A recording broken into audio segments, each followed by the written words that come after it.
Olá, sejam bem-vindos ao meu canal. E antes de introduzir todo o assunto de hoje e o tema, eu tenho uma pergunta a fazer a vocês. Vocês acreditam que maldições possam ser passadas através de livros ou até mesmo filmes? Bom, essa questão pode ser respondida ao final do vídeo. Bom, antes mesmo de ter o seu título como Necronomicon, o título original era Al-Azif. Azif era a palavra utilizada pelos árabes para designar o som noturno produzido pelos insetos, que se supunha ser o uivo dos demônios. Escrito por Abdul al-Zred, um poeta louco do Sanaa, no Yemen, que se supõe ter florescido durante o período dos califas Umayyad, perto de 700 d.C. Ele visitou as ruínas da Babilônia e os subterrâneos secretos de Mênfis e passou 10 anos sozinho no grande deserto do sul da Arábia. O Roba el-Khalieh, o espaço vazio dos antigos, o deserto Dana ou Crimson dos árabes modernos, que se supõe habitado por espíritos malignos e monstros da morte. Deste deserto, coisas estranhas e inacreditavelmente maravilhosas dizem esses que pretenderam penetrá-lo. Em seus últimos anos de vida, Al-Zred permaneceu em Damasco, onde escreveu o Necronomicon, ou Al-Azif. E de sua morte, final ou desaparecimento, se contam muitas coisas terríveis e contraditórias. Abdul é mencionado por M. Kalikan, biógrafo do século XII. Ele conta que foi pego por um monstro invisível em plena luz do dia e devorado horrivelmente em presença de um grande número de testemunhas aterrorizadas. De sua loucura, muitas coisas são ditas.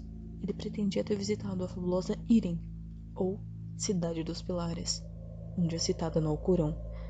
Ela seria uma cidade perdida na região sul do deserto da Arábia, também conhecida como Atlântida das Areias. O local supostamente teria sido destruído por um desastre natural enviado como punição de Deus. E lá haver encontrado abaixo das ruínas uma inominável cidade deserta, os anéis secretos de uma raça mais antiga que a humanidade. Ele era apenas um muçulmano não praticante. Adorava entidades desconhecidas que ele chamava de Yog-Sothoth e o tão mencionado Cthulhu. E finalmente, em 950 d.C., o Azif, que havia circulado em secreto entre os filósofos da época, foi secretamente traduzido para o grego por Theodoros Filetas de Constantinopla, com o título de Necronomicon. Durante um século e devido à sua influência, provocou acontecimentos horríveis, até que foi proibido e queimado pelo patriarca Miguel de Constantinopla. Desde então, não temos mais que vagas referências do livro, mas em 1228, Olaus Wormius encontra uma tradução latina posterior à Idade Média, e o livro em latim foi impresso 2 vezes, uma no século XV em letras góticas, evidentemente na Alemanha, e outrora no século XVII, provavelmente Espanha. Ambas as edições existiam sem marca de identificação e haviam sido datadas só por evidência tipográfica. Infelizmente, ou felizmente, a obra tanto latina quanto grega foi proibida pelo Papa Gregório IX em 1232, pouco depois que sua tradução latina fosse um poderoso foco de atenção. O árabe original se perdeu na época de Wormius, tal como indicado no seu prefácio, e nunca se viu a cópia grega, que foi impressa na Itália entre 1500 e 1550. Desde que se incendiou a biblioteca de um colecionador particular de Salem em 1692. Coincidência? Acho que não. A tradução feita pelo Dr. Dee nunca foi impressa e existe apenas um fragmento recuperado do manuscrito original. Dos textos latinos, agora existe um no século XV e está guardado no Museu Britânico, enquanto outra cópia, século XVII, está na Biblioteca Nacional de Paris. Uma edição do século XVII está na Widener Library em Harvard e na Biblioteca da Universidade de Miskatonic em Arkham. Além disso, na Biblioteca da Universidade de Buenos Aires, numerosas outras cópias provavelmente existem em segredo Como no século XV existe um rumor persistente que forma parte da coleção de um célebre milionário norte-americano. Um rumor ainda vago acredita numa cópia do século XVI, o texto grego na família de Pickman em Salem, mas se isso foi assim preservado, isso desapareceu com o artista R. Pickman, que desapareceu cedo, em 1926. O livro é severamente proibido pelas autoridades na maioria dos países e por todos os ramos de organizações eclesiásticas. Sua leitura pode trazer terríveis consequências. Acredita-se pelos rumores que circulam deste livro de que relativamente pouco dos públicos gerais conhecem. Crê-se que R. W. Chambers se baseou neste livro para sua novela The King in Yellow. Bom, vamos lá. Se você chegou até aqui e conseguiu entender pelo menos um pouco do que eu disse anteriormente, você deve ter algumas questões do tipo de do que tem no Necronomicon ou de como ele foi escrito e etc, etc. Tá, vamos lá. O que tem no Necronomicon? Basicamente, tentando resumir ao máximo, é a arte de dominar a mente de outras pessoas. Tá, mas não é só isso. Também há fórmulas de como ficar invisível ou se transformar em um animal. E fala sério, esses assuntos dão medo porque são desconhecidos. Só que o problema é que não para por aí. Ainda há dicas de como usar veneno e rituais pagãos.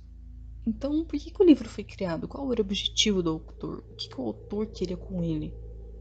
É aí que tá. Ninguém sabe. O que sabe é que ele mostra um pouco da mitologia suméria e da Babilônia, já que cita criaturas primitivas e deuses. Alguns estudiosos que conhecem algumas páginas também mencionam os mitos da Mesopotâmia, como a história do homem chamado de Árabe Louco. É que todos nós conhecemos ele e que talvez ele não seja tão louco assim. Lembrando que não há cópias do livro que se tem conhecimento, mas pode haver alguma escondida. Beleza, então como é que esse tal livro Necronomicon foi escrito? O engraçado é que esse é outro ponto muito sinistro. Estudiosos, devido ao tempo em que ele foi escrito, acreditam que as páginas tenham sido escritas com sangue humano. Pois é, gente, sangue humano. Já que a capa dele é feita de pele, possivelmente humana também.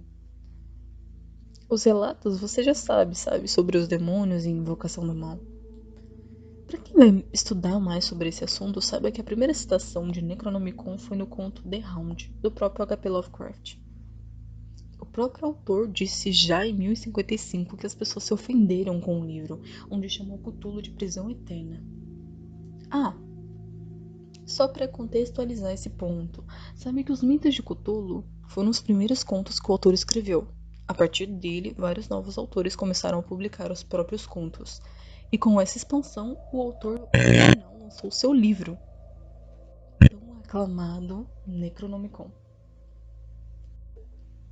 Curiosidades à parte, considere que há sim outras versões desse livro.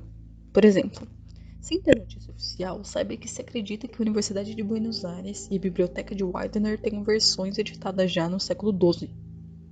Só vale lembrar que o autor já avisou desde sempre que a leitura leva à loucura, ou ter pesadelos ou visões sinistras. Portanto, se você vai procurar, por exemplo, o ideal é ter noção sobre esses possíveis efeitos colaterais, tá bom? Vamos com calma, gente. Eu não quero ninguém louco por aqui, pelo menos não por enquanto.